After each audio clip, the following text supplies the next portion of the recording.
Missile से डराया, न फाइटर जेट उड़ाया, न एटम बम से धमकाया, न कोई टैंक दौड़ाया। मगर ना जाने पाकिस्तान इतना क्यों घबराया है कि उसे सीधा चीन याद आया है। जी हाँ, पिछले 5 महीने एहसान फरामोश पाकिस्तान जली ना, तेरी भी जली ना। दोस्तों, बाबा जी फरमाते हैं कि झूठ का असर होता है और ना ही पैर होते हैं, बस चलता फिरता गोदी मीडिया की सूरत में दिखता है। अगर हमारे देश में मुसलमान न होते और पड़ोस में पाकिस्तान न होता तो यहाँ के पत्रकार और मीडिया वाले सड़क किनारे जूते पॉलिश कर रहे होते। इंडिया ने आजादी के बाद एक ऐसा हीरा तलाश किया जो इंडिया को नहीं हारने देता है और नहीं गिरने देता है, बल्कि दुश्मनों को पकड़ पकड़ कर कब्जे में ले लेता है। ट्रंप की नजर गाजा पर है, लेकिन पाकिस्तान की नजर और उसकी मिसाइल का निशाना अमेरिका पर है।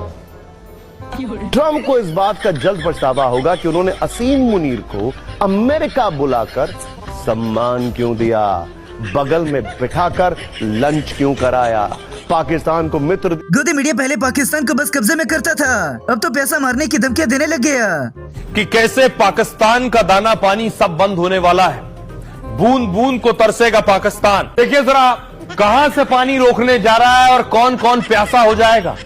ये आप मैप देख रहे हैं अफगानिस्तान का, ये कुनार नदी आपको दिख रही है। नहीं। ये बात तो पक्की है कि गोदी मीडिया के अंदर किसी को भी भारत की तारीख नहीं पता, मगर पाकिस्तान की तारीख भी जानते हैं। रख दी है, उसकी पोल पट्टी खोल दी है। कैसे यहाँ के सियासतदान और यहाँ की फौज इस देश को बेचकर भक्षक बनकर सदियों से मौज काट रही है, आपको रिपोर्ट के जरिए बता रहे हैं। जिनके बाद इंडियन मीडिया को बलूचिस्तान एक ऐसा टॉपिक मिल गया जिसके पीछे अगली जंग तक नहीं छोड़ेंगे। अब एक तरफ पाकिस्तान के आसमान में सन्नाटा है, तो वहीं दूसरी तरफ बलूचिस्तान में मुल्ला मुनीर कोई बड़ी खुराफात कर रहा है। लोगों को बताया जा रहा है कि बैलिस्टिक मिसाइल की टेस्टिंग चल रही है, लेकिन जो देश आज भी 50 सीसी की मोटरसाइकिल में घूमता हो, वो क्या बैलिस्टिक मिसाइल बनाएगा? Oh my God! गोदी मीडिया कभी भी ये तस्लीम नहीं करेगा कि पाकिस्तान ने इनका मुकुट ठप दिया था। ऐसा कौन सा ट्रिगर था जिसकी वजह से पूरी दुनिया आ गई कि जी लड़ाई खत्म करो, लड़ाई खत्म करो। वरना अगर पाकिस्तान हमें हिट करने की कोशिश करा और हम पाकिस्तान को ठोक रहे हैं, कुछ दिन पहले ही जेडी वांस ने कहा था कि हमें 2 रुपए का फर्क नहीं पड़ता है, आपको जो करना है करो।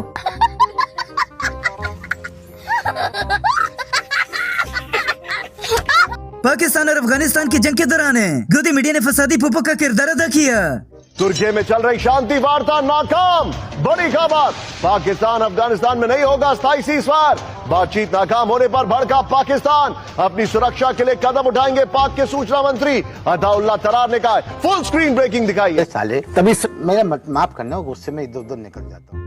इंडिया के वो बुजुर्ग जिनसे बोला नहीं जाता, उठा नहीं जाता, उन्हें उठाकर जबरदस्ती 1.5 अरब आवाम के सर पर बिठा दिया। उन्होंने हमारे रिहायशी इलाकों पर हमला किया, फिर भी हमने इनके रिहायशी इलाकों पर हमला नहीं किया, सिर्फ इनके एयरबेस और एयर डिफेंस सिस्टम को निशाना बनाया और उनकी आक्रमण करने की क्षमता को पंगु कर रख दिया। हमारी पूरी सेना, पूरी वायुसेना, पूरी नौसेना अक्षुण्ण थी और उनकी हमला करने की क्षमता को हमने छिन्न विछिन्न कर दिया। कौन है ये लोग, कहां से आते हैं? इंडिया वाले रोजाना ऐसी खबरें चलाकर अपनी अवाम को डराते रहते हैं। चीन ने एक बार फिर से भारत को घेरने के लिए बड़ी चाल चली है। उसने पाकिस्तान को अपने सबसे घातक फाइटर प्लेन देने का फैसला किया है।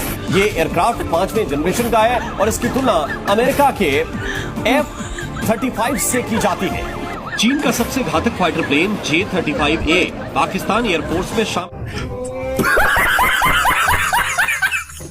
मोदी जी जब ज्यादा गाय का मूत्र पीते हैं तो ऐसा नशा चढ़ जाता है, फिर ये ऐसी बहकी बहकी बातें करते हैं। 3 बार घर में घुस करके मारा है।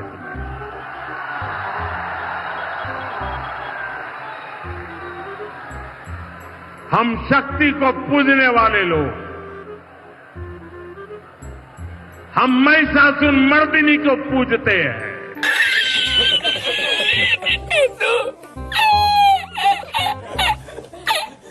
इंडियन मीडिया के अंदर नए नए महाशय पाकिस्तान को रोजाना धमकियां देते हैं, जिन्हें सुनकर पाकिस्तानियों का भी हासा निकल जाता है। अब हम भारत में रह रहे पाकिस्तान वालों का डीएनए टेस्ट करेंगे। हमने आपको डीएनए के आरंभ में ही कहा था कि इस खबर में सब्जेक्ट ही शॉकिंग है। खबर यह है कि उत्तर प्रदेश के बहराइच में पुलिस ने 5 लड़कों को पाकिस्तान जिंदाबाद कहने के आरोप में गिरफ्तार किया।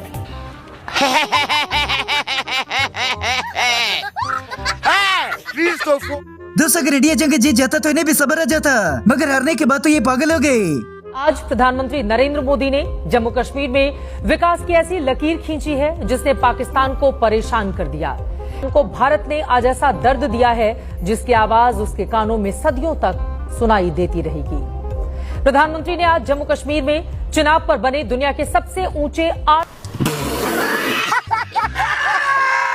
सियाने फरमाते हैं कि अगर किसी को झूठ की फैक्ट्री खोलनी है तो सबसे छोटे गोदी मीडिया के एंकर को ले जाए। नमस्कार, मैं हूं शिवांगी ठाकुर और ये सवाल 25 करोड़ पाकिस्तानियों को आज बिल्कुल भी सोने नहीं देगा। इस्लामाबाद से लेकर लाहौर तक और रावलपिंडी से लेकर कराची तक खतरे वाले जो सायरन है वो पूरी तरह से एक्टिव हो चुके हैं। आपको ये भी बता दें कि मुनीर एंड कंपनी को डर है कि भारत बकरी ईद से पहले पाकिस्तान पर हमला करने वाला है। पाकिस्तानियों के जवाब हमेशा से ही गोदी मीडिया के होश उड़ा देते हैं। आरोप लगा देते हैं इंडियन मीडिया को शौक है कि वो चाहे कि मुल्क बर्बाद हो जाए। हम क्यों चाहेंगे? हम अपने पड़ोसी की बर्बादी क्यों चाहेंगे सर? अगर हम चाहते भी हैं, मैं कह रहा हूं हम लोग बुरे लोग हैं, हम चाहते हैं, हमारे चाहने से क्या होता है? हमारे चाहने की क्या वैल्यू है? इस वीडियो के अंदर पाकिस्तानी न्यूज एंकर की शायरी सुनकर गोदी मीडिया को मिर्ची लग गई। तुम्हें पता चलेगा पर जरूर दुनिया को पता चलेगा, इतनी गारंटी मैं आज आपके शो पे देना चाहता हूँ।